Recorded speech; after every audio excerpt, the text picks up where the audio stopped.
Hello everyone, in this video I'm going to show you how to list your business on TripAdvisor. So all you need to do is open your preferred browser and then search for TripAdvisor and then go to the first link and then scroll down until you see this section, do business with us, and then press on owner.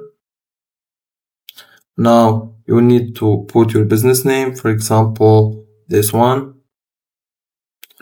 Make sure this is the actual business address and this is the business name and everything is correct, and then press on claim listing. You need to select one role at business. You are the owner or general manager, innkeeper, agency, consultant, accounting, finance, marketing, any role that you have inside that business. You need to put the actual role, your actual role in that business, and then you need to toggle these two on.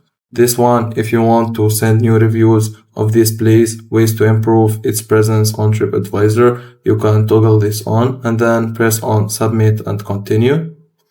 You need to select one from these, then press on submit and continue. Now all you need to do is to verify your identity and then your business will be listed on TripAdvisor successfully, and that's it. If you find this video helpful, don't forget to like and subscribe, and thank you for watching.